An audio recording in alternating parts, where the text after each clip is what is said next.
Fala galera, nós estamos começando aqui mais um Mag Talk e sempre, né, sempre vocês vão receber muita coisa, porque a gente só traz gente especial com a gente. Aqui tá meu amigo o Rick, que já é de casa, né, Rick? De casa. Já tá aqui já. Me sinto assim. É isso aí, é uma extensão. Ermelino, uma extensão de Guarulhos, Guarulhos, uma extensão de Ermelino. Tamo junto. O Rick que lidera lá, pastoreia o Mag Ermelino, que é uma referência não só para nós, mas nacional, que Deus tem feito naquele lugar. Cara, uma alegria ter você aqui, viu? Prazerzaço. Samuca, privilégio de tantos anos. Esse trabalho que você está fazendo aí, vem fazendo através do podcast. Mais um excelente trabalho, né? E que bom poder estar aqui com vocês. Nós estamos tentando. Não tentando não, vocês já estão lá na frente. Avançando cada vez mais. Mais uma coisa para a gente aprender com vocês. Pra gente que é uma honra sempre aprender junto, né? E o Rick também, que é um ótimo contador de piadas, né? Brincadeira, Rick, só pra dar uma descontraída aqui. Se quiser, eu conto alguma aqui pra você. Não dá. Piada, também. Esquece. Mas, Rick, cara, a gente sempre... A galera muito se identificou com você também no encontrão, né? Quando a gente tá junto. E foi um dos grandes presentes, né, mano? Que a gente viveu, né? Nesse tempo aí, da unidade. Espero poder viver ainda, né? Mais um pouquinho. Que tá agora queimando, né, cara? Esses 2 anos aí, praticamente, de pandemia, ficamos... Sim. Mas foram momentos maravilhosos lá, né? O Mag Encontrão sempre foi marcante, acho que para uma geração, né? Muita gente do Brasil inteiro pôde beber desse tempo, dessa referência. Para Ermelino também foi. Todo ajuntamento, grande ajuntamento de jovens, é algo pulsante, né? Verdade, cara. Quem está acaba não voltando mais o mesmo. É impossível. Eu creio que só o fato de a gente se juntar para adorar a Deus e trocar ideias sobre Ele, isso promove coisas que mudam a história de muita gente. Verdade. E lá o Mag, o Encontrão, dava oportunidade para nós conhecer amigos distantes, né? Assim, ter amigos, fazer amigos de longa distância ali naquele ajuntamento todo. E isso aí já bom. Desde 2006, né? Que nós 2006. Estamos indo para o Estância. Para aqueles que estão chegando agora, muitos chegaram também agora em pós-pandemia com a gente, ainda não tiveram essa oportunidade, né? De participar. De participar disso. Mas desde 2006, né? Indo juntos passando praticamente 2 dias juntos lá. É isso aí.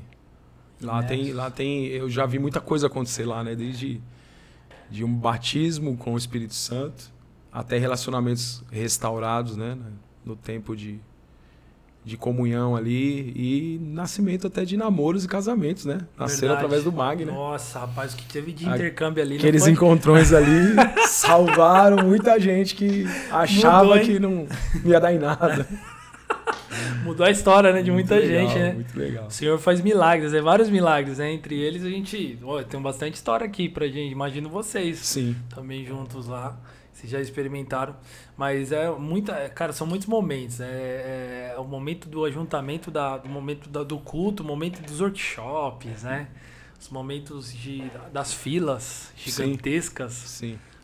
Pra comer junto. Onde tem amigo, até fila é gostoso. Cara, né? A fila vira um momento de network, né? Eu costumo dizer que amigos de verdade, eles não precisam de um lugar especial para sentirem e terem momentos que são gravados como os melhores momentos da vida, né? Quando eu olho para minha história, principalmente de solteiro, os meus melhores momentos eu lembro de eu sentado na guia de uma rua, comendo salgadinho fofura, o mais barato possível, né? Aqueles que tinham um cheirinho... Tomando tubaína. É isso. Tinha aquele cheirinho, né? Tomando uma tubaína e dando risada com os amigos. Então, qualquer lugar, né? Verdade. Não importa isso. A vida da igreja promove muito isso, né? A simplicidade da célula, né? O ambiente, por exemplo, de uma célula é esse ambiente, né? O ambiente da simplicidade, você não precisa de um local especial. Você só precisa estar com pessoas que você ama. Cara, isso é incrível que você falou. Acho que parece que quanto mais simples, mais poderoso fica, né? Você não tem muita...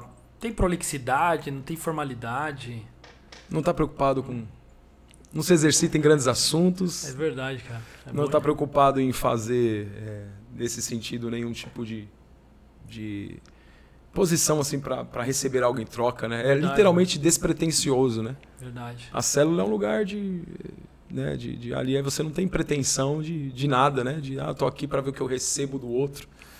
Ali é uma troca simples de relação, num lugar simples, tomando um copo d'água, né? Comendo uma bolachinha e trocando ideia. E ali Deus faz grandes coisas, né? Tem sido assim.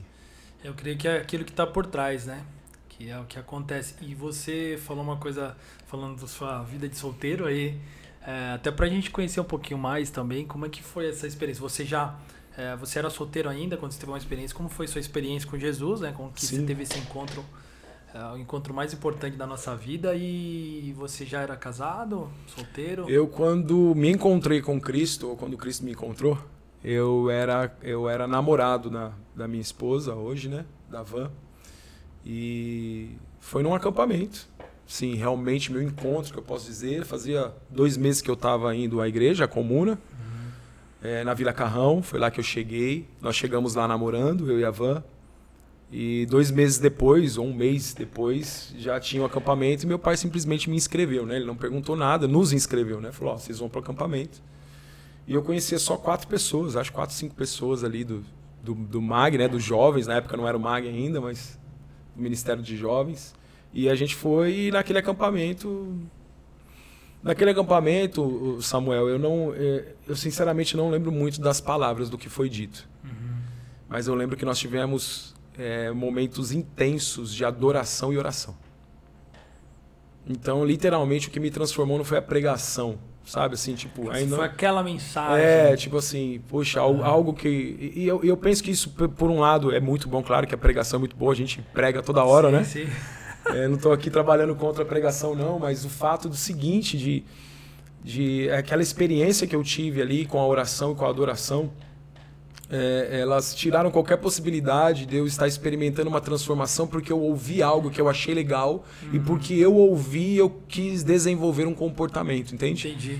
Porque, infelizmente, a gente vê pessoas que querem desenvolver um comportamento porque elas observam o comportamento. E é natural do ser humano, né? O ser humano reproduz comportamentos, né? Exatamente. E se for um comportamento vazio de uma mudança de natureza, o resultado vai ser por curto prazo, né? Uau. Na verdade, ela vai ter aquele comportamento por alguns meses, até perceber que aquele placebo, comportamento né? Aquele comportamento foi só fruto de um esforço. Então eu não lembro assim de palavras lá. Teve palavra, mas sim, o que eu lembro e que está marcado na minha memória, porque já se vão aí mais de 20 anos, né, que eu tive essa experiência. Legal, hein? Foram encontros mesmo ali de adoração. Você tá com 22 agora, né? Então, eu era pequeno. Você tinha o quê? Uns 2 anos? Eu era bem jovem. Sou daqueles que encontrou Cristo ainda na infância. Na infância. Da adolescência. Foi bem isso. Boa. E aí a Van estava comigo, né? A Van estava lá e ela também teve uma experiência com Cristo naquele acampamento da Vocês comuna. dois foram juntos e... Fomos juntos e fomos transformados juntos. Vocês foram visitar, então, assim, a igreja num acampamento ou vocês já tinham meio que... Não, a gente já tinha ido algumas vezes na comunidade sede, lá na Vila Carrão. Mas poucas vezes, porque fazia acho que 1 mês e meio, Cara, tipo assim, mais como 2 visitante, meses, tava começando a conectar, né? Entendi. Mas a gente já tava na célula, já um pouco mais de tempo, 1 mês a mais pelo menos. Então a gente já conhecia o prédio, já conhecia a igreja, já tinha ido num encontrão de jovens, né? Mas o acampamento foi literalmente ali a virada de chave, foi onde a coisa começou e literalmente eu fui visitado pelo Espírito Santo, sentado no gramado, sozinho. Uau. Sozinho, num tempo de meditação, coisa que hoje em dia, né, não se faz muito, a gente normalmente não ajuda o jovem a ir por esse caminho, né? Num acampamento, você falar para ele assim, ó, vai para um lugar onde você fique sozinho e pense essas coisas aqui junto com Deus, converse com Deus sobre esses assuntos. Nos deram lá, tipo, 3 teminhas para você pensar junto com Deus, cara, e o Espírito Santo me pegou ali no meio daquele gramado, eu não sabia nem direito o que era, e eu comecei a chorar e desejar abandonar coisas que eu estava vivendo e que eu não ouvi de ninguém dizendo para eu abandonar, entende? É isso que é muito louco, porque não foi uma pregação. Exatamente, cara. Começou a vir de dentro de mim. Isso que é incrível, eu acho que essa dependência, né, Rick, de nós que eu falo, quem está conduzindo, quem tá ali, justamente porque a gente às vezes fica... Nós condicionamos muito, eu falo para qualquer pessoa, o que Deus pode fazer com alguém, mas você vê...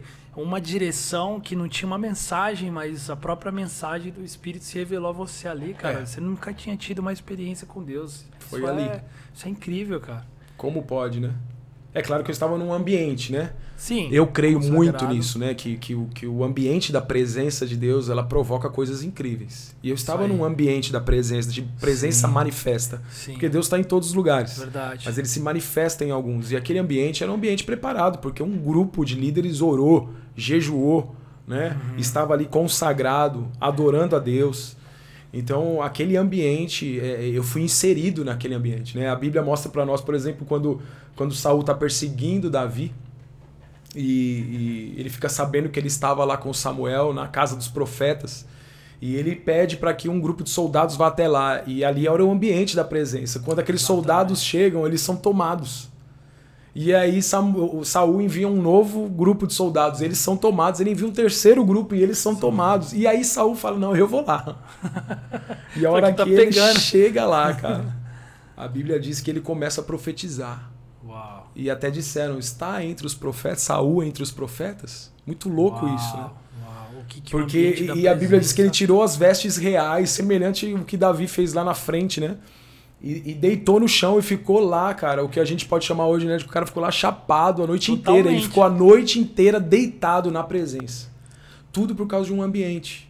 Isso é incrível. Porque ele não tinha um estilo de vida assim. Ok? Senão isso teria acontecido onde ele estava, exato, né? Mas ele chega num ambiente e aquele ambiente muda aquele momento da vida daquele homem, né? Meu Deus. Que claro, poderia ter sido dado continuidade, mas não deu, porque aí também depende da gente, né? Sim, mas que o ambiente, a presença, ele tem um ponto significativo. E eu creio que foi isso que aconteceu, né, com a gente naquele acampamento. Foi uma junção, né, de algumas coisas que Deus estava fazendo com a gente, e aquele ambiente de presença ali, sentado na grama, meditando em um texto bíblico e algumas perguntas em cima dele, que o Espírito Santo virou algo em mim. Tomou vocês lá e daquele dia em diante... Mudou a história. Era um Ricardo, depois passou a ser... Mudou a história. Foi literalmente assim, porque foi do dia pra noite, né?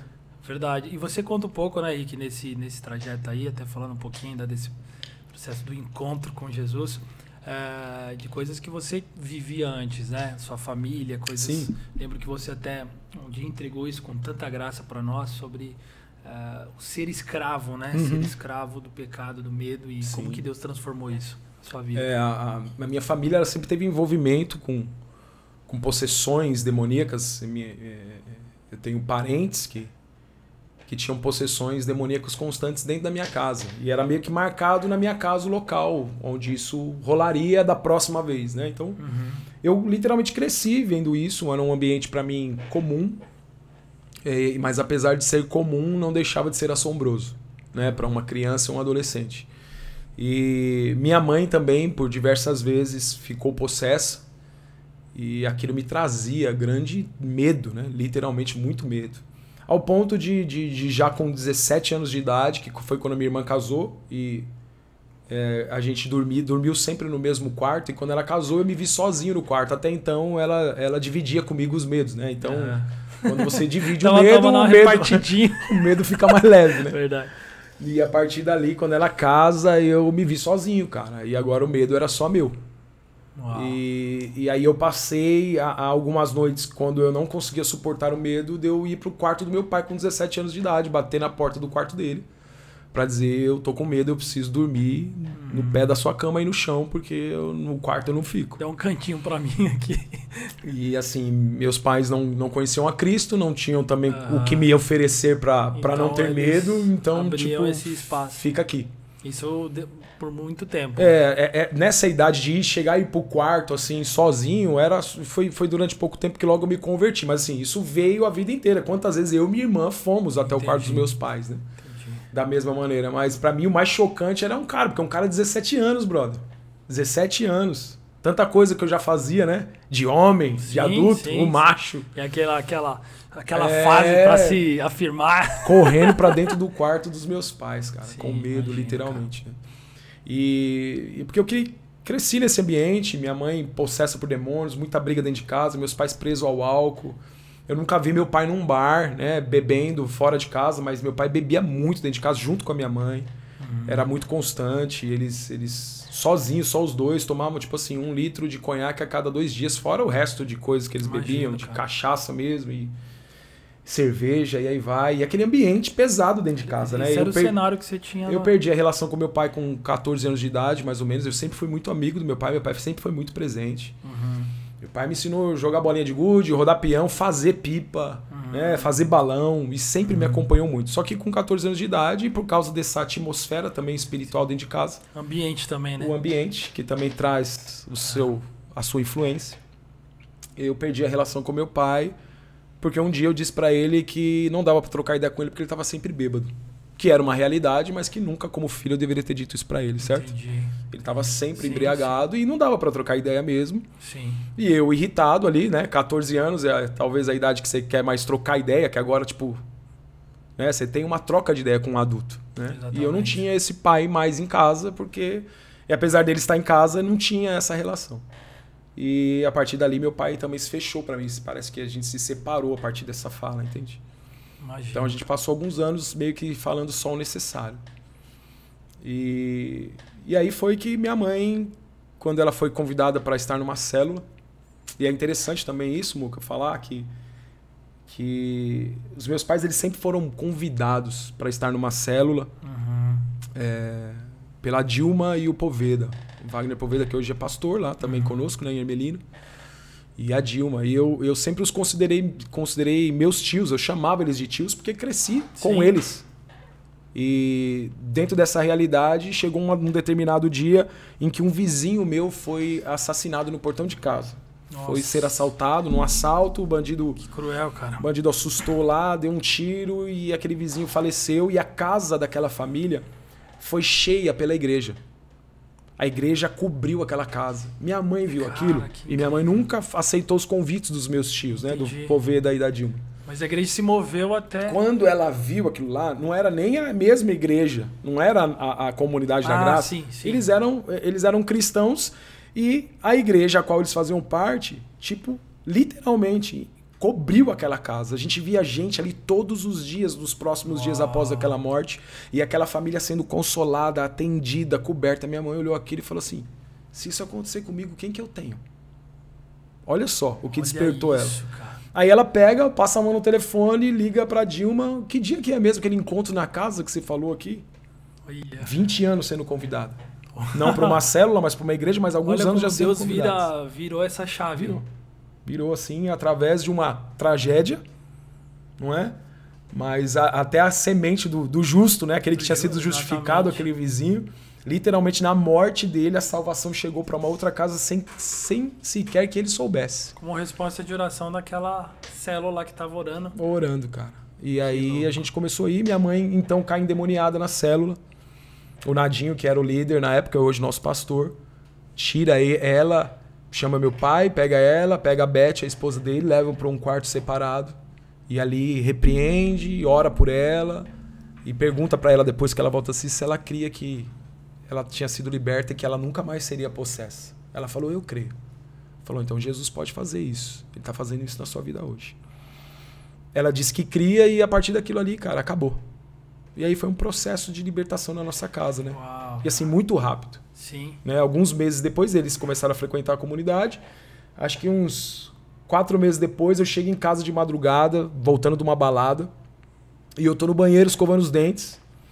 E eu vi um vulto atrás de mim. E era muito comum isso, ok? Como eu disse, era muito comum, mas atemorizador do mesmo jeito. Mas era comum, acontecia toda hora. Sim. Então vi um vulto atrás pelo espelho. Uma rotina na sua casa. Passou atrás de mim um vulto, como se fosse um cara de capuz, assim. Eu vi, passou. Na hora que passou, eu assustei tanto que eu bati a mão em cima da pia, tinha um vaso e caiu. Com barulho, minha mãe acordou. Aí minha mãe veio. O que foi, filho? O que foi? Eu falei, mãe, tinha um vulto aqui, eu vi um vulto, tal. E eu tremendo, né, cara? Imagina. Pavor, aquele né? Pavor, aquele estado, né? Medo do invisível. E aí minha mãe pega e ora por mim, cara. Naquele momento minha mãe pôs as mãos em mim. Falou, deixa eu orar por você. Eu nunca tinha visto minha mãe orar. E ela orou por mim, assim, em fração de segundos eu recebi uma paz que eu não conseguia entender. Uau. E aí pra mim foi mais ou menos assim, né? Era como eu a chamava, né? De veinha. Eu falei, mano, o que essa véia tem? Eu falei, mano, essa mulher sempre foi a possessa. Tipo assim, aquilo nunca foi uma coisa que... Era incomum. Sim. Era a possessa agora me trazendo libertação. Fazendo porque paz. Foi o que eu senti. Eu senti uma profunda Uau. paz que eu falei, cara, da onde isso vem? Cara, que incrível. Aí aquela questão de igreja, que eu já tinha dito pra eles que eu não iria de jeito nenhum, começou a mudar na minha cabeça, né? Sim. Aí quando foi o batismo deles, Nem na consigo seguida... te imaginar falando isso. Não, eu já tinha dito pra eles, falei, vocês querem ir, vocês querem ir pra igreja, vocês querem dar dinheiro pra pastor, vocês querem virar bitolato, vocês vão. Né? Porque essa era a mentalidade Sim. pequena. E foi a partir daí, cara, que algumas coisas começaram a mudar. E na sequência, 2 meses depois disso, eu fui pro batismo dos meus pais. E aí comecei a frequentar a célula e acampamento, que foi o que a gente contou agora. A chave virou. Ali, Jesus se revelou pra você. A chave virou, Cara, cara. que E incrível, assim, cara. e ali eu descobri o seguinte, né? Que é um ponto aqui pra mim muito importante dentro dessa realidade.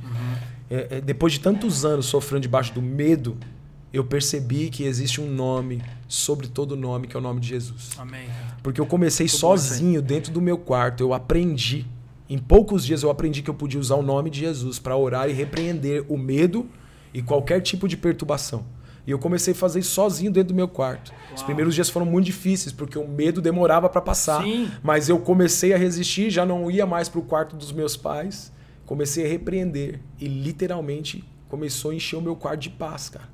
Cara, Ao que ponto incrível. de chegar um momento, meses depois, de essas perturbações já não encontrarem mais lugar. Muito bom, mano. Porque eles não tinham mais pouso ali, né? Não tinha mais lugar para eles ali, porque era mais ou menos assim. Esse aí já sabe se defender com o nome que é sobre todo Aqui nome. não dá mais pra nós. O nome de Jesus, ele me libertou, cara, Glória a literalmente. E dentro desse processo incrível, né, que você falou que foi um processo rápido, né, como Deus vem fazendo, Sim. até por um posicionamento, né, Rick, porque eu creio nisso também, né, você se posicionou, sua família, né, e isso Sim. faz uma grande diferença, porque a gente vê que não existe um tempo para Deus de maturidade, mas a maturidade está pelas decisões, pelos posicionamentos. E o que você viu, assim, as marcas, quais foram as marcas que você viu nesse processo, assim, depois de Cristo, que cresceram? Como essa que você falou agora, né? Uhum. Você começou a orar sozinho e repreender Sim. esse medo que te atormentava. Essa parada, Muca, assim, de posicionamentos e você tomar decisões, eu creio muito nisso, porque eu vi isso acontecer na minha casa. Sim.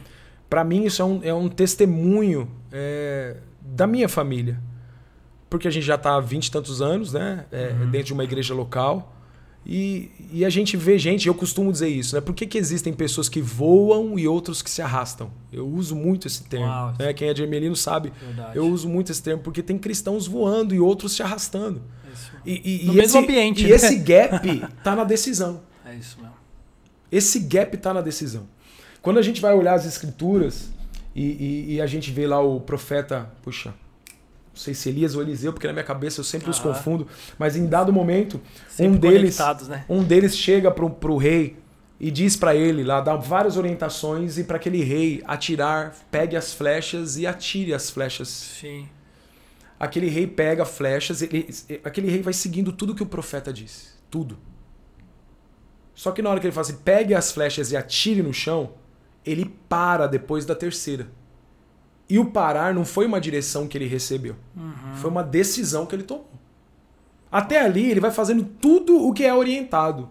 E o profeta, voz de Deus. Então vamos dizer assim, tudo que Deus vai dizendo, ele vai fazendo. Exatamente. Ele vai seguindo as direções de Deus. Aham. Em dado momento, ele escolhe, Deus diz para ele, através do profeta, atire as flechas no chão. Não falou até quando?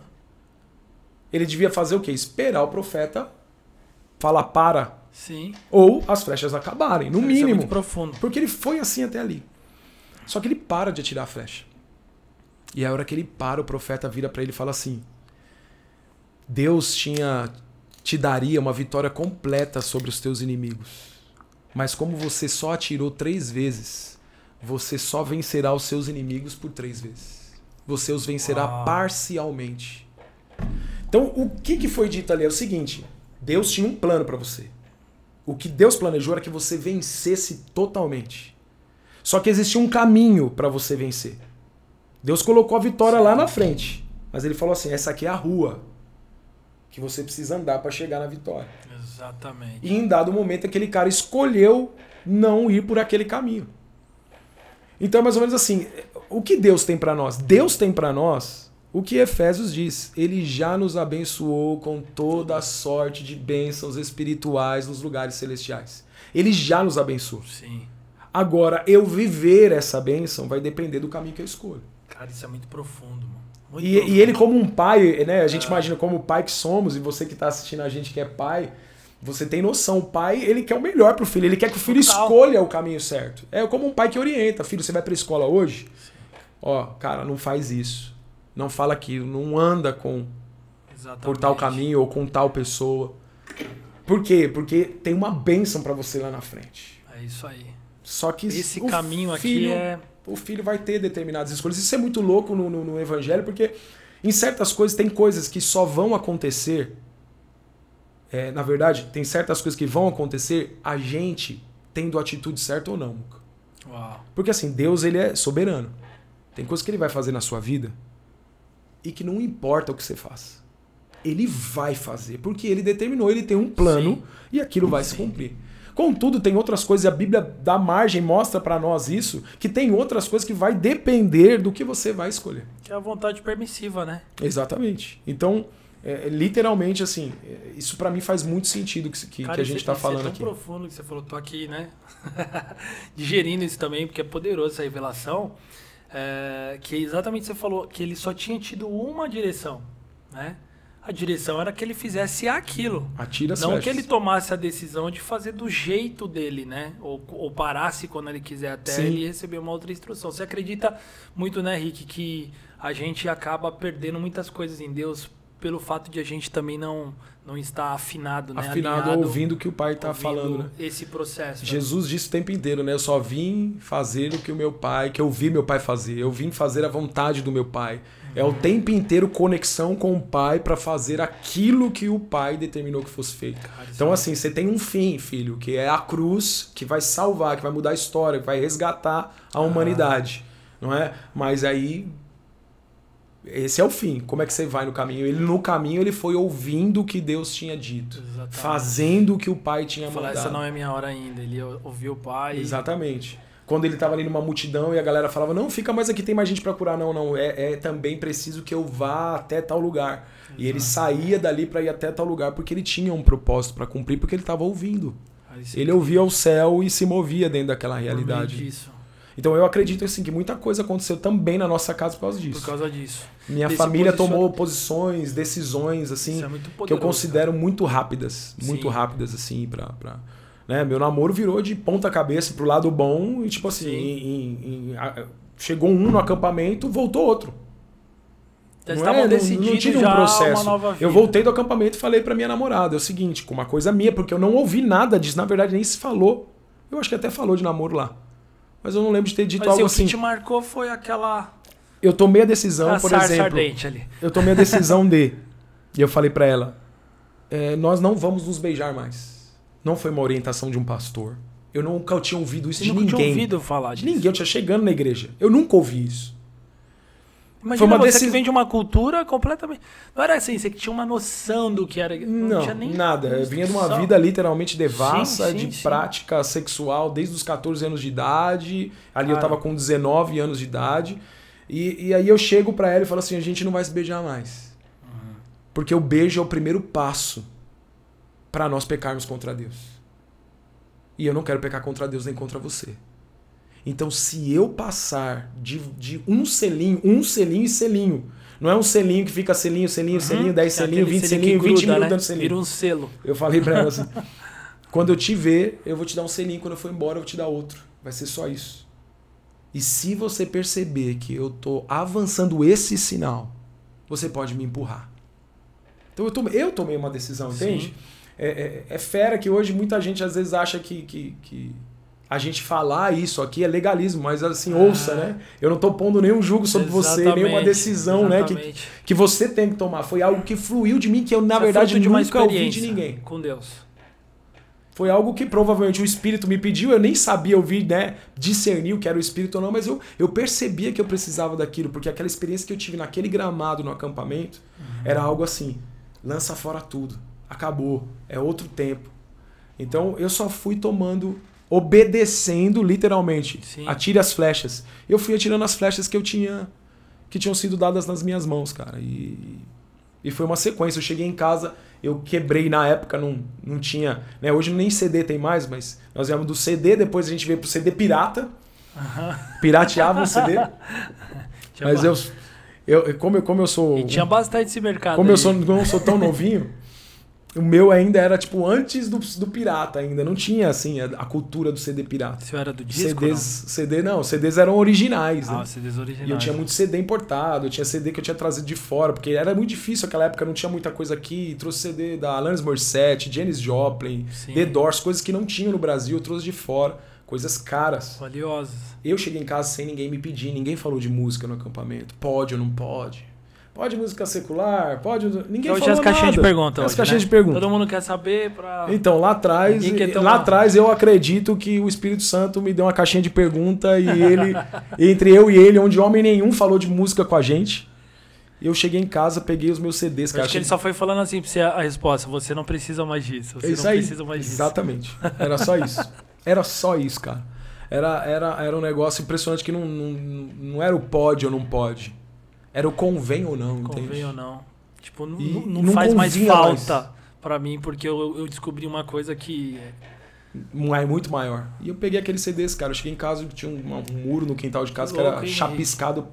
Essa parte dessa história eu acabei com sabia, 70 não. CDs caríssimos. Arranquei quadro de parede do meu quarto. Meu quarto mudou em 2 dias depois que eu voltei do acampamento. Que louco, cara. Era outro lugar, cara. Então, assim... Imagina. E foram todas coisas, literalmente, né? Que é uma questão mesmo de relação com Deus. Sim, e que Deus me deu ali. E eu sei que isso é pra todo mundo, né?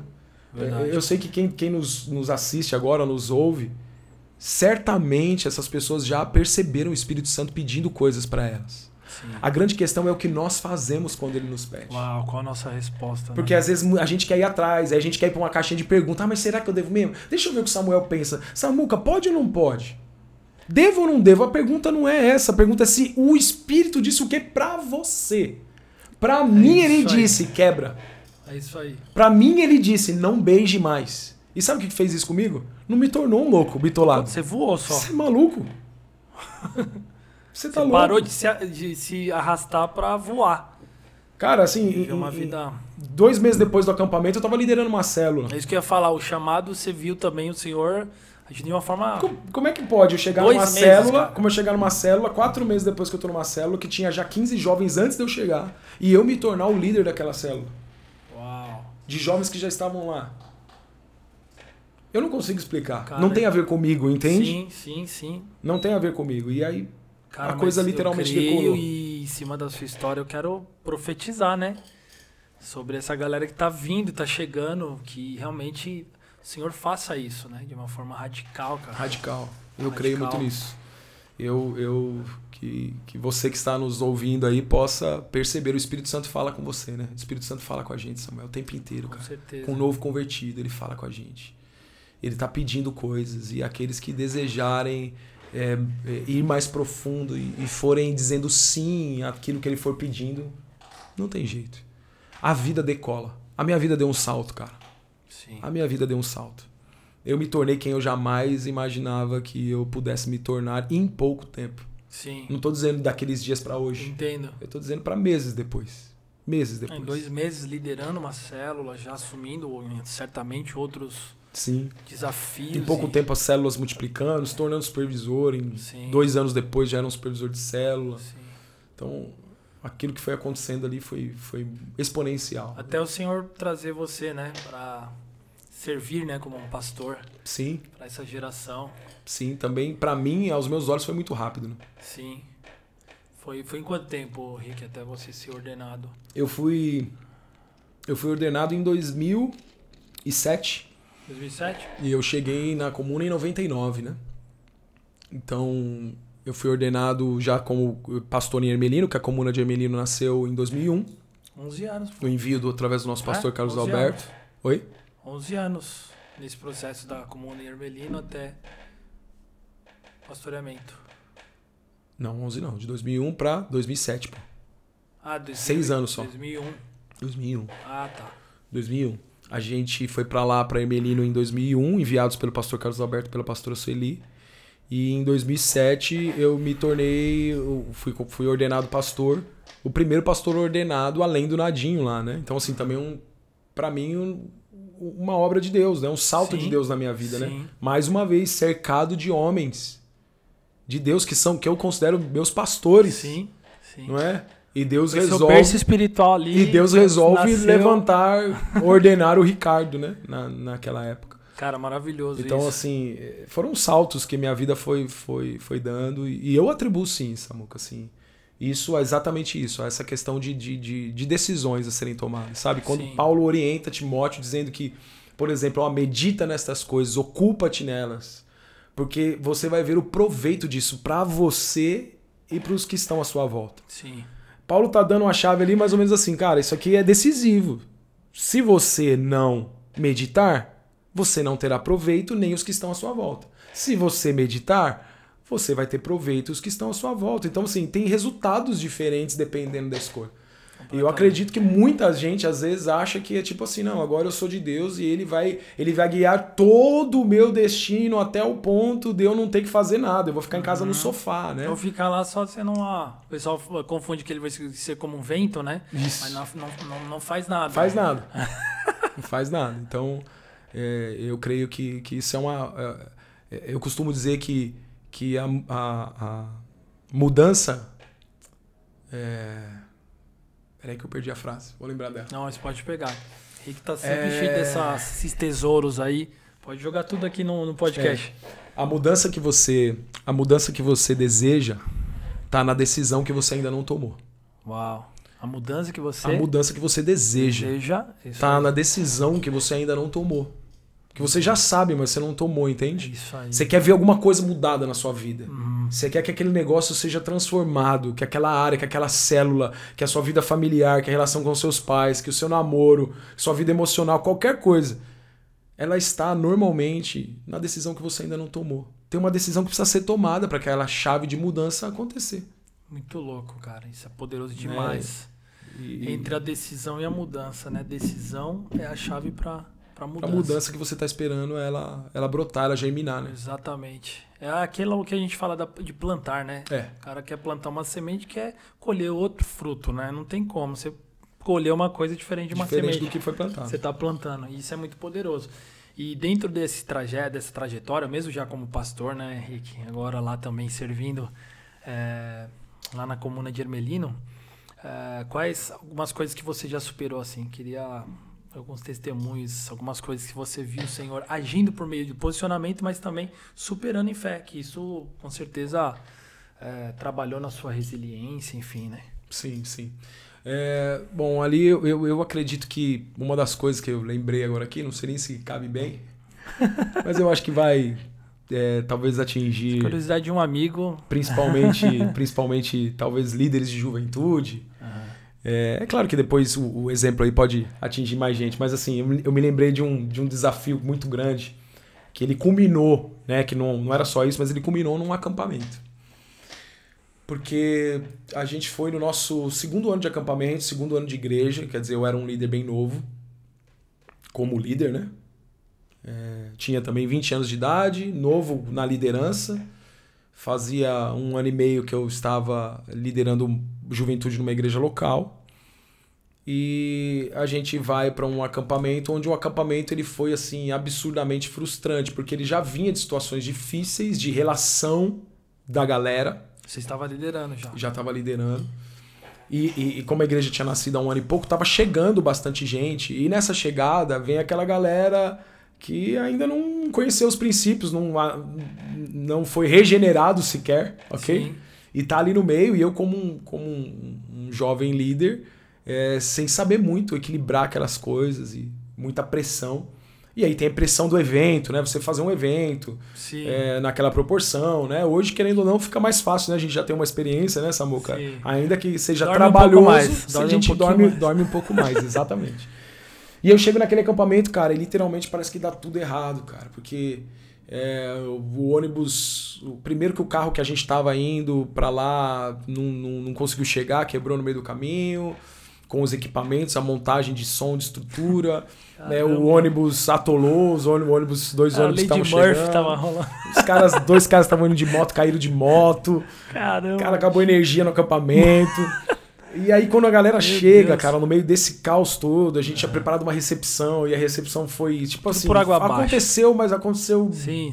Nada Bem- do que tava no... 10% dela aconteceu, então, porque tudo afetou. E no meio daquilo, cara, ali pra mim foi minha primeira grande crise de liderança, né? Porque os caras chegaram, aí um cara passa meia hora que ele chegou e falou assim: eu não vou dormir no quarto com aqueles caras.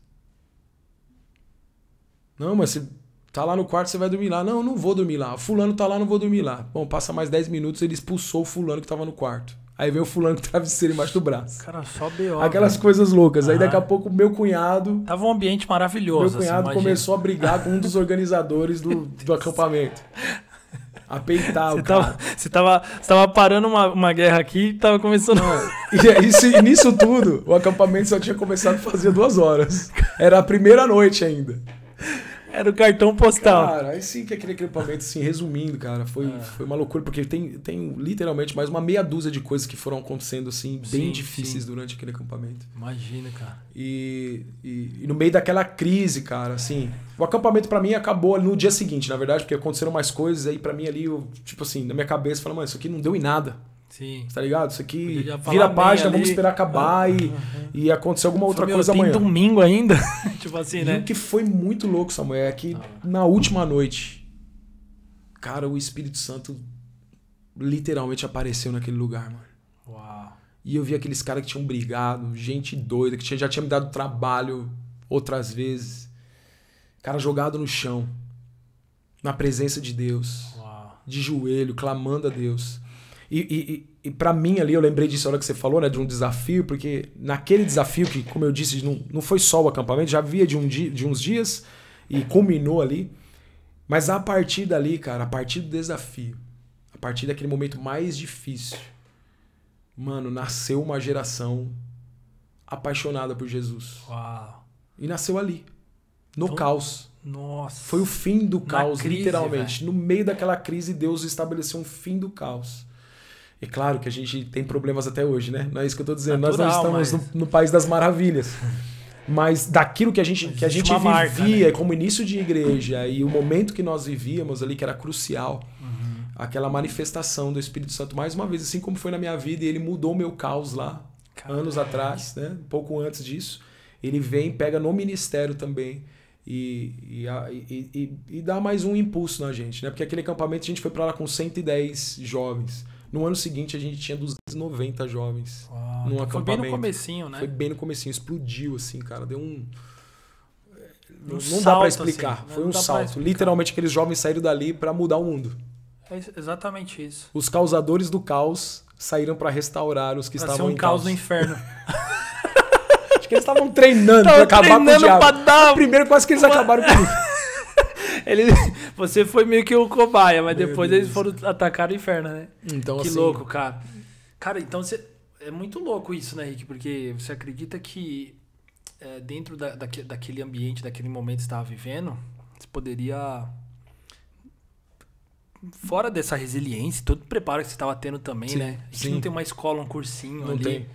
Mas você acredita que o seu posicionamento nesse sentido, né? De confiar, de crer, de ser surpreendido por Deus, deixou de sepultar um destino, né, cara? Sim. Né? Poderia sepultar um destino poderoso e extraordinário. Parar se ali você aquilo que poderia colocasse ser. seus olhos ali. É. Isso faz uma diferença Foi, gigantesca. foi determinante, porque eu lembro que no meio daquelas situações, no dia, no sábado do acampamento, acho, ou na sexta, não lembro quando foi, se foi um feriado ou não na época, mas quando a coisa chegou no limite ali de situações difíceis, alguns amigos da equipe vieram e nós oramos juntos, né, por algo sobrenatural que acontecesse. E, poxa, não dá pra pensar que não foi um tempo como esse que destravou. determinou, né, que estabeleceu o que estava por vir, né. Eu penso também muito assim, Samuca, que olhando para a Bíblia, né, a Bíblia dá pra gente essa vazão. Que normalmente a gente acha que Deus reage àquilo que o diabo está fazendo. Que nem alguém pode olhar essa situação e falar, você tá vendo aí, ó, Deus reagiu ao que o diabo estava fazendo. Assim, né? O diabo estava fazendo uma Entendi. bagunça e Deus veio e reagiu e levantou. Eu já penso o contrário. Deus estava fazendo algo muito grande. O diabo veio tentar destruir, parar o que Deus estava fazendo. Uau, é bem diferente a É mentalidade. bem diferente, porque o diabo, ele é diabo de Deus, cara. A guerra dele não é com Deus, é com a gente, né? Ele cumpre bem os planos de Deus, entende? Ele é uma marionete, porque ele não é páreo a Deus, certo? A gente fala que ele é o adversário, mas não é opositor de Deus. Não tem oposição a Deus. Pode ser o nosso, mas de Deus não é. O de Deus não é. Então ali eu creio que Deus tinha algo para fazer ali poderoso e que, claro, como a gente disse lá na vida daquele rei, ó, você tem uma bênção lá na frente, mas você tem um caminho. E eu creio que o Espírito Santo guiou a gente pelo caminho, ajudou a gente no caminho, né? Para ficar no caminho. E aí o impossível acontecer. Porque Cara, que louco. como é que eu vejo isso? Quando eu olho, por exemplo, para o nascimento de Moisés. Quando Moisés nasceu, Deus já tinha determinado que estava nascendo um libertador. O diabo, sabendo disso, manda matar as crianças. É isso aí. Então não foi o diabo que começou um plano de matar as crianças e Deus levanta um libertador. Deus já havia feito nascer um libertador. O plano de Deus já estava ocorrendo. Sim. E o diabo veio tentar pará-lo. Entende? Mesma coisa no nascimento de Jesus. É isso mesmo. Jesus já tinha nascido, cara. Ele nasceu. Vem o plano para matar as crianças. Entende? O nascimento faz com que se levante aí sim uma reação do inferno. Mas Deus sempre está na frente. Deus ele tem um plano. É por isso que está lá escrito, né? Eu bem sei os pensamentos que tenho a respeito de vocês. Pensamentos de paz e não de mal. Para vos dar um futuro e uma esperança. Então esse é o plano do Pai para nós. Poderoso demais isso. Então a gente precisa sair de uma mentalidade, né? de escassez, de ausência, de falta, de uma mente escrava, para uma mente literalmente de abundância. A gente tem tudo. Nós já estamos assentados nas regiões celestiais com Cristo. Já deu certo. É só a gente literalmente entrar no caminho que nos conduz a chegar a esse destino. Nossa, Rick, isso é tão poderoso, cara. Eu tenho falado isso atualmente com a equipe. Que mais do que a gente ter a consciência do que nós precisamos fazer e melhorar, nós precisamos celebrar o que Deus está fazendo, né, cara?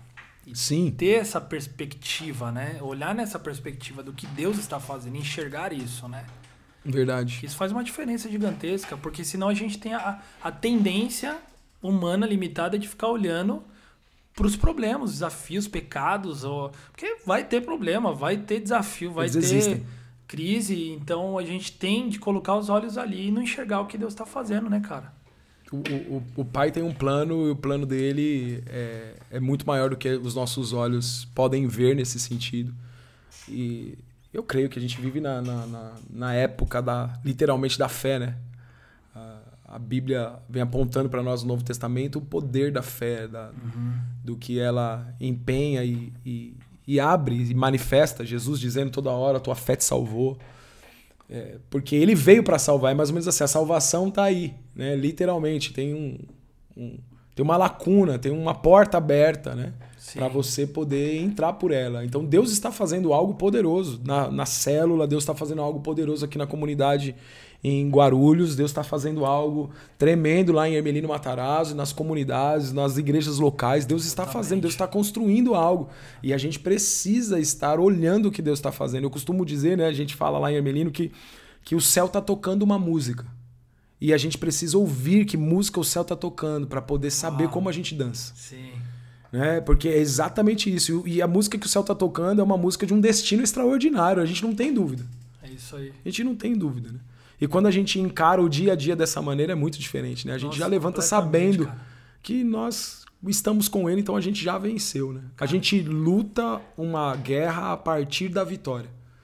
A gente não luta para vencer, a gente luta a partir da vitória. Eu já sei que Cristo venceu. Então eu luto a partir daqui. Sim. Eu tenho uma luta a ser travada, mas é a partir da vitória. Você já entra na história sabendo o final já, né? Pode entrar de você pode de peito Você só não sabe o que vai acontecer no meio do caminho. Eu tenho uma guerra a lutar, mas eu sei que no final... Cara, isso é maravilhoso. Isso é extraordinário, né? Tô com vontade de orar já aqui, já. Bora. Começar a orar. Ô, Rick, e uma coisa que a gente vê também nessa estação, né? Como é que você tem enxergado, principalmente esse tempo pós-pandemia, né? Em relação a esses desafios, principalmente de engajamento, né? Você fala, vamos falar dos jovens, mas isso de uma forma geral Sim. acaba pegando mais. Como é que você tem entendido de Deus trabalhar isso?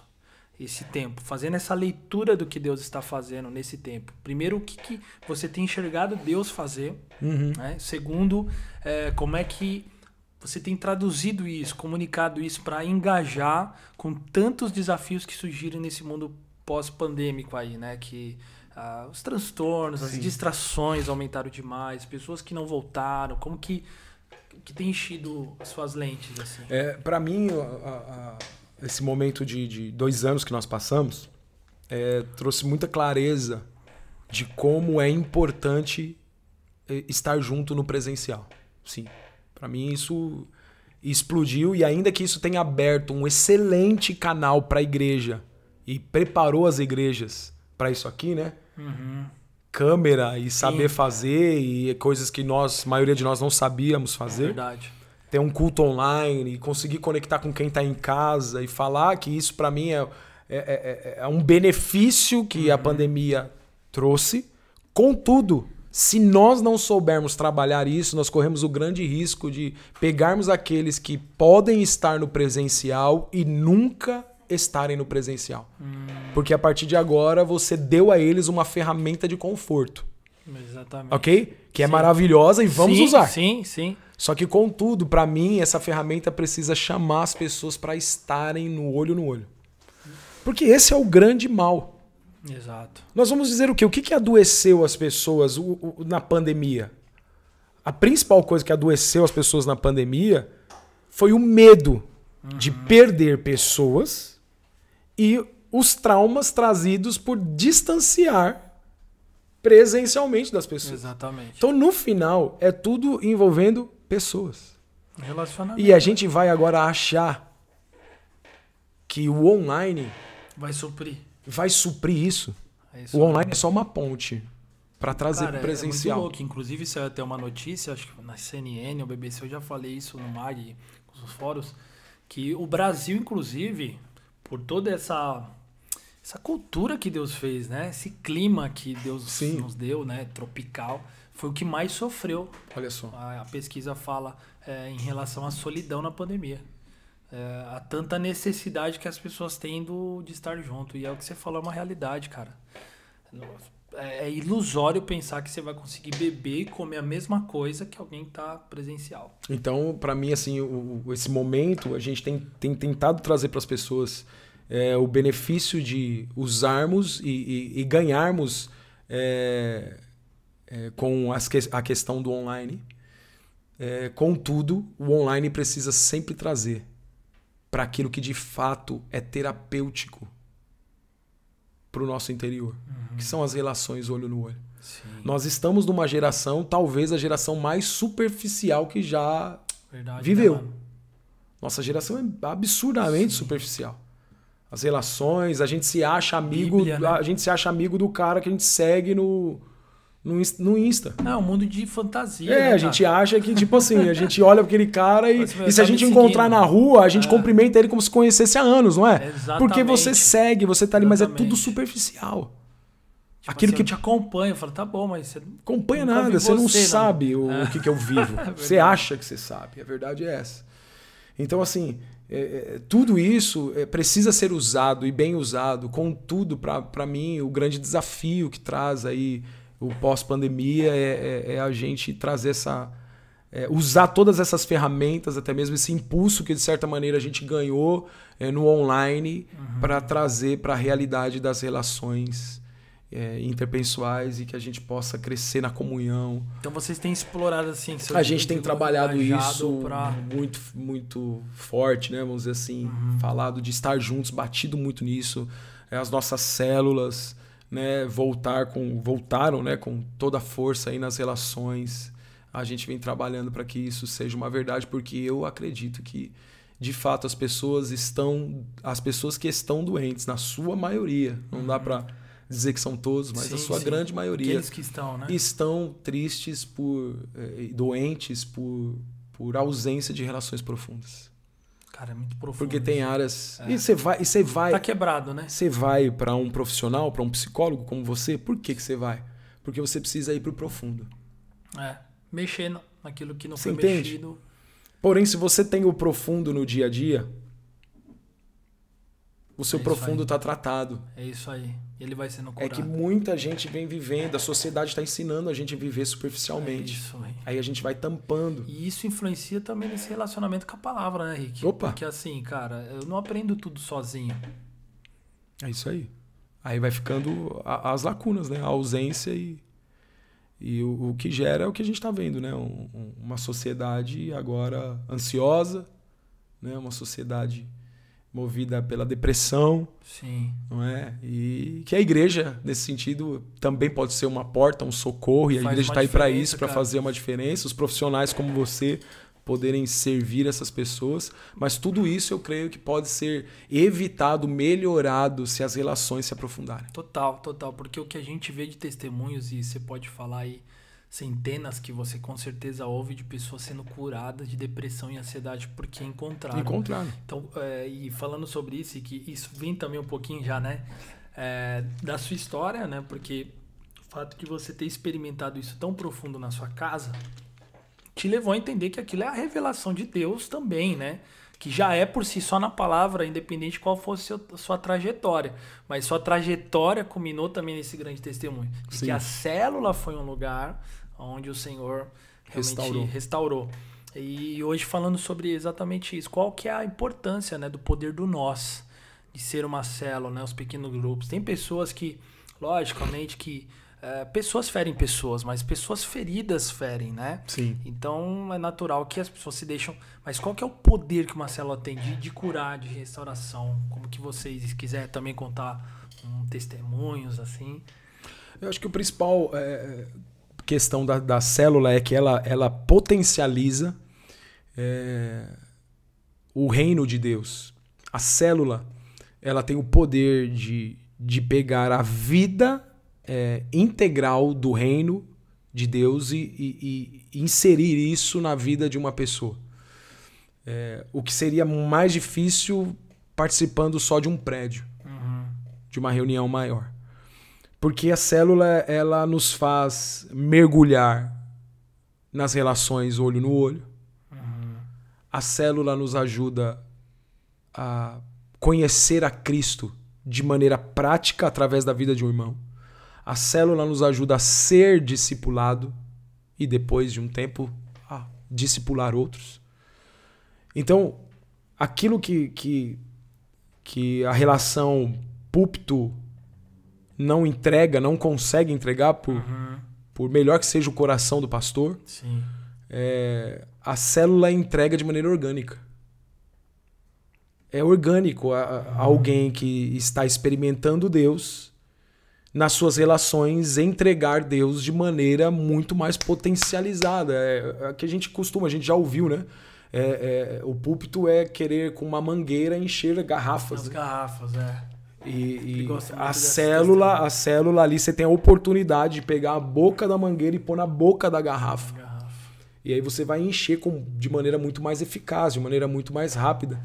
Então, as relações são terapêuticas, Sim. não é? Ali você aprende a amar e ser amado, a perdoar e a ser perdoado. É claro que com tudo isso você precisa ir dando espaço, né? As pessoas, eu preciso ir permitindo tudo isso, né? Há pessoas que podem estar lá, mas estarem tão fechadas, tão no superficial. E aí eu entro num detalhe, né? Quando eu cheguei na célula, eu acho que isso ajuda a trazer prática para aquilo que você está me perguntando. Quando eu cheguei na célula, eu decidi procurar o Nadinho depois de um tempo, pouco tempo, acho que 2 meses que eu estava lá, e contar para ele quem eu era. Falei, cara, você precisa saber quem eu sou. Você entende?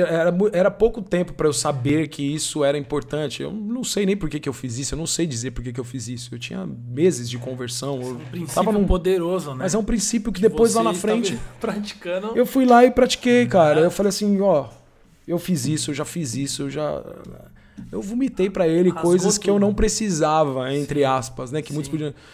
Mas o fato de eu colocar aquilo para fora, cara, abriu um espaço de profundidade para mim com ele.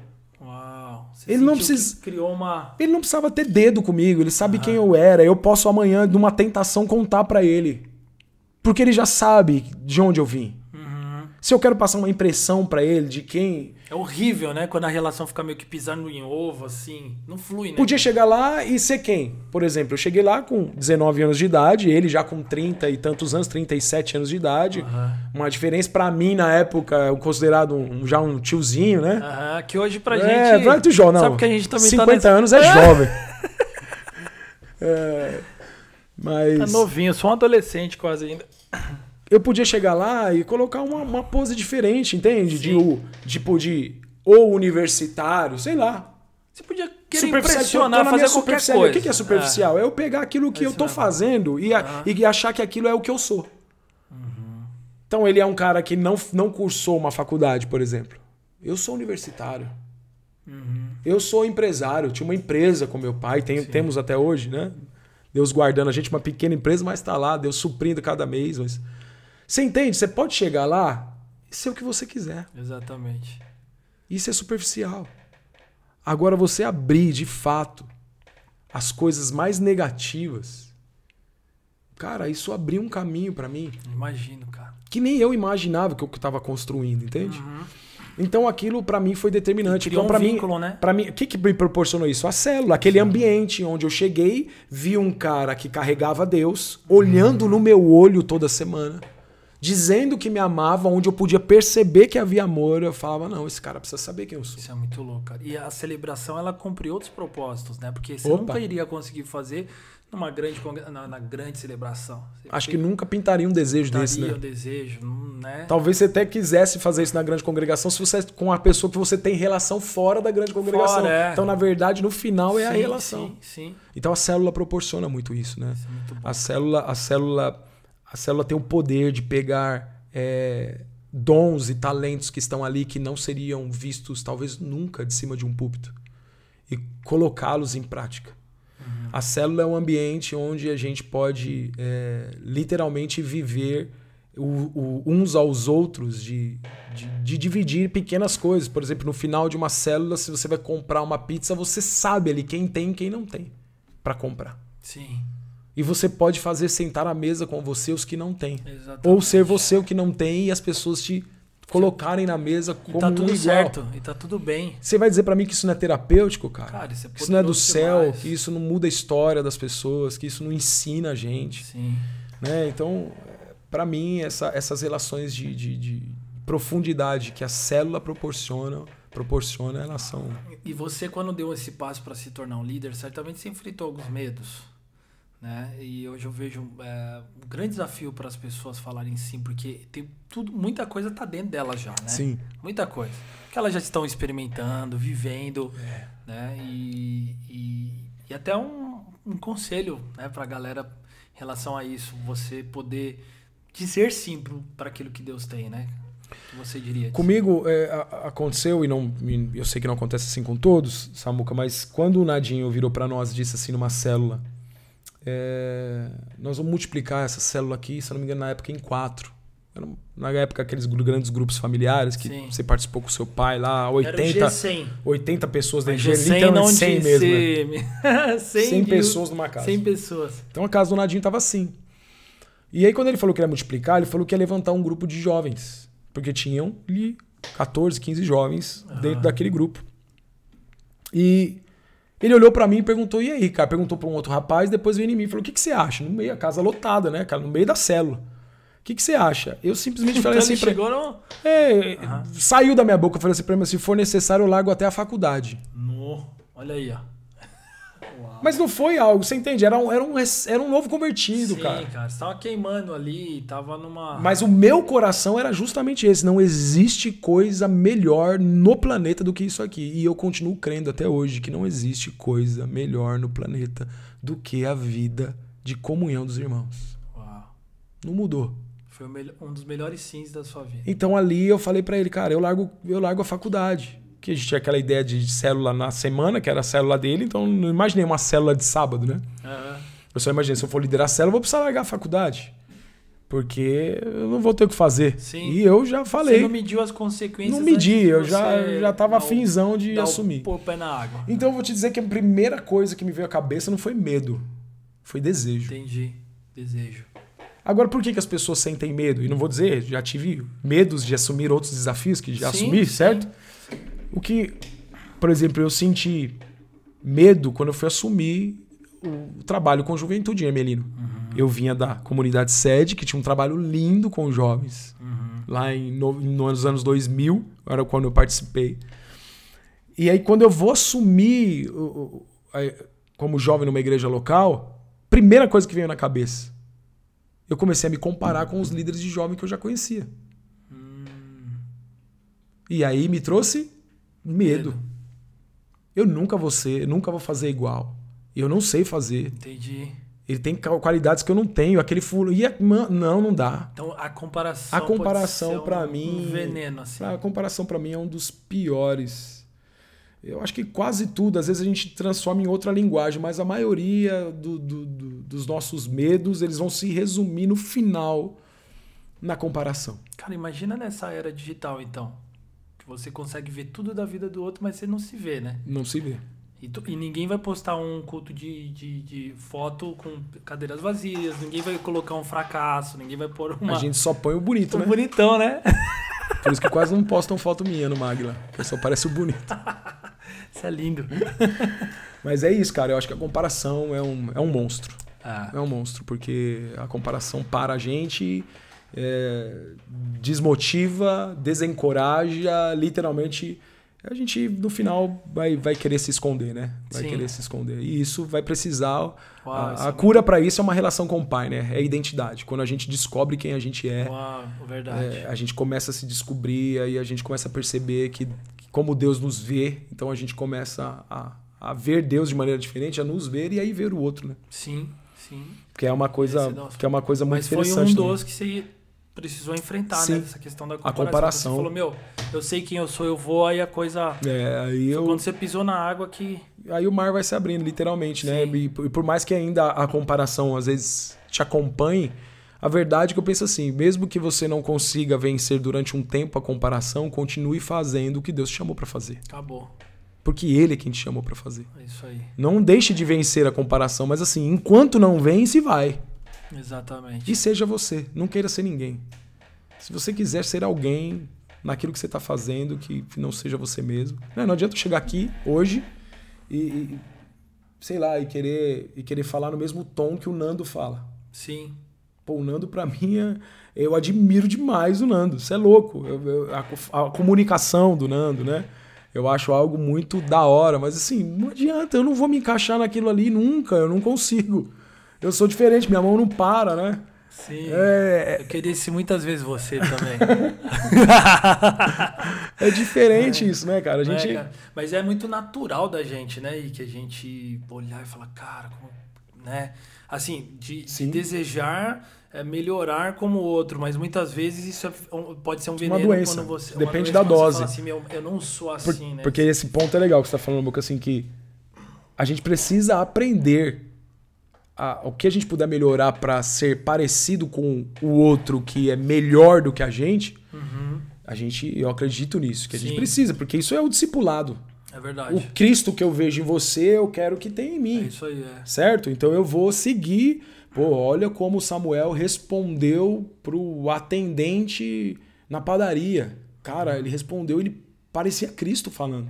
Pô, eu quero responder assim também. Sim. Isso só acontece quando anda junto, né? Então, assim, isso é importante. É claro que é. Né? A gente ir olhando os outros e recebendo o que tem de Deus ali e moldando. Mas tem coisas que não tem nada a ver com Cristo, entre aspas, né? Mas são qualidades e características diferentes. E certamente, aquilo que a gente está falando, até a maneira da gente comunicar, a sua maneira de comunicar vai atingir um nicho, vai atingir certas pessoas que não me ouviriam, falam, mano, do jeito que esse cara fala já não dá, desliga. Não é? E o contrário é a mesma coisa. Sim. Tem lugares que eu vou atingir com a minha comunicação, falando de um ponto simples aqui, comunicação, que eu vou atingir e que, de repente, você não conseguiria ser ouvido. E essa é a beleza do ser diferente. Essa é a beleza, cara. Isso é maravilhoso, né? E a gente se completa, é pensar nisso, né? Isso é muito poderoso. Se a gente for junto, a gente vai mais longe. E por isso que eu quero ir com você sempre. E eu com você. Mais viagens, por mais almoço, por mais resenhas. E para fechar aqui, pensando que líder é um lugar de influência, né? Não é só uma posição ou função. Mas lógico, você aqui pode estar se dirigindo para líderes de jovens, pastores de jovens, líderes de células estão ouvindo. E para pessoas que estão ali querendo crescer na liderança. Rick, o que você vê assim? O que é completamente importante, necessário para um líder? Se você der, sei lá, 3 características, ou se quiser dar mais ou menos. Eu primeiro penso que todo mundo exerce liderança. Sim. Nem todos têm função de líder atualmente. Mas todos nós exercemos liderança porque liderar é influenciar. Então todo mundo que está ouvindo a gente tem um nível de influência, então de liderança. Você está liderando alguém nesse momento. Então isso é ponto. Dentro dessa realidade, eu penso que um ponto fundamental é nós descobrirmos em Deus quem somos. Se alguém que quer exercer, que está exercendo liderança ou tiver função de liderança, que isso traz amplitude de influência, não souber sua real identidade em Cristo, ela vai machucar muita gente. Ela corre um grande risco. E as pessoas que estão em volta também. Sim. Então eu penso que você que deseja influenciar pessoas, né? Você que está aí assistindo a gente e deseja impactar pessoas que estão à sua volta, invista tempo na presença de Deus, na leitura da palavra, no discipulado, sendo discipulado, rasgando o teu coração com alguém. Porque isso vai fazer com que você se descubra, com que você permita enxergar como Deus te enxerga. E a partir daí a liderança começa a fluir de maneira mais eficaz, né? Sem dano, né? Sem produzir estragos. Então, Sim.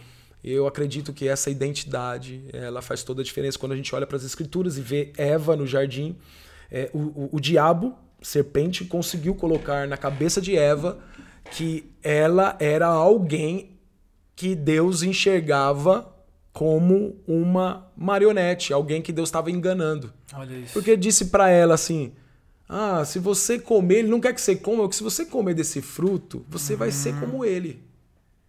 Que distorção, velho. Ele vem e traz uma ideia, e aí a ausência da identidade, entende? Ela acredita que ela não tinha o que na verdade ela já tinha. Olha isso. Ela era imagem e semelhança, ela era como Deus. A serpente vem e diz, ele não quer que você seja como ele. Entende?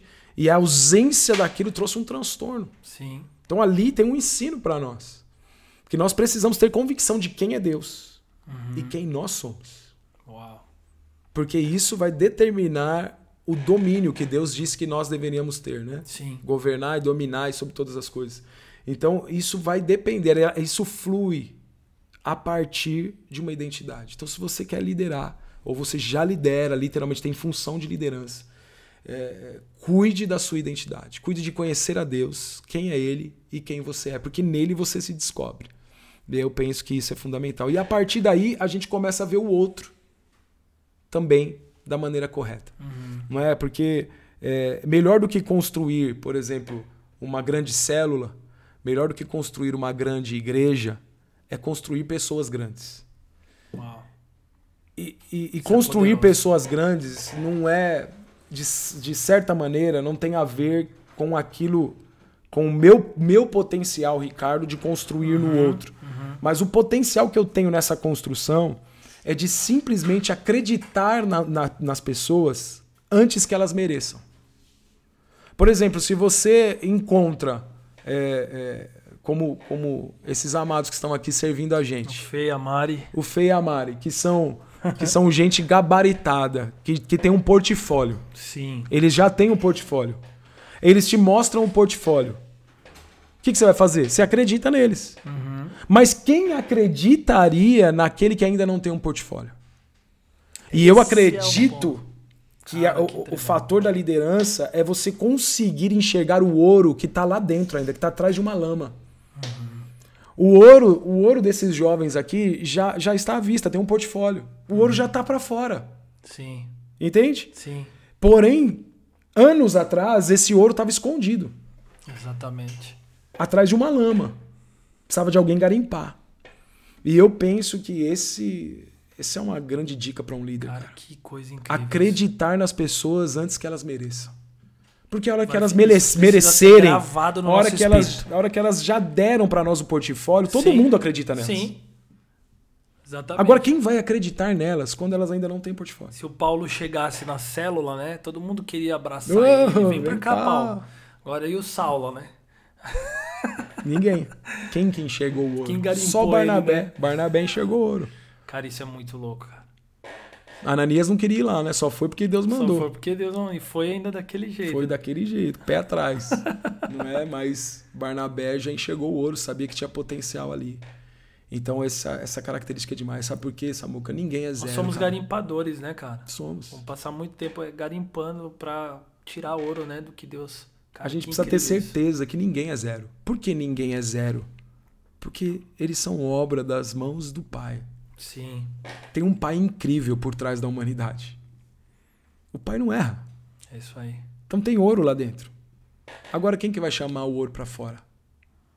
Somos nós, líderes. Levante-se, líder. Glória a Deus. Levante-se. Você que lidera a juventude, você que lidera a célula, você que lidera uma equipe de trabalho na sua empresa, você que lidera, você tem o potencial de chamar o ouro das pessoas para fora. Isso, acreditar nelas antes mesmo delas acreditarem nelas mesmas, né? Sobrenatural. Isso é Isso. maravilhoso demais. Meu Deus. Isso Eu vale olho assim, uma eu vejo um monte de adolescente na minha frente, sabe, cara? Porque eles não sabem quem eles são ainda. Sim, sim. E vale uma vida inteira pra isso, né, cara? Isso é incrível, né? Isso é demais. Cara, poderoso demais. E que pra gente fechar que tá tão bom, né, cara? Eu sei que você precisa ir também. Mas se quiser, a gente pode ficar mais umas 3 horas Bora. aqui. O que vocês acham? Aí, Eu não tenho mais nada pra galera? fazer hoje, não. Tem uma pizza pra comer já com o casal. Aleluia. Me convida que eu vou. Bora comer pizza? Aí, Rick, o que você crê, assim, aquilo que vocês têm experimentado em Deus, você crê nessa próxima estação que Deus está fazendo sobre a igreja? Samuca, eu creio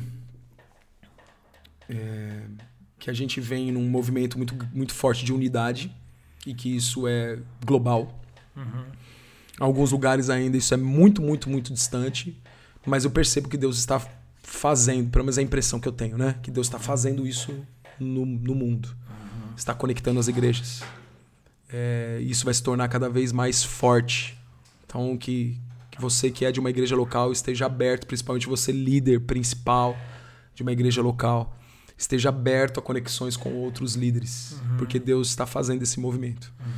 E a segunda coisa que cada vez fica mais claro para mim é que a igreja brasileira ela vive um momento onde nós temos muita bagagem já, né? Olhando para os anos e os nossos pais, aquilo que os nossos pais nos entregaram. Sim. A gente olha para a vida desses homens, não é? A gente olha para a vida do pastor Carlos Alberto, pastor Diniz, pro Nadinho, pro pastor Osmar, pastor Antunes, para a pastora Sueli.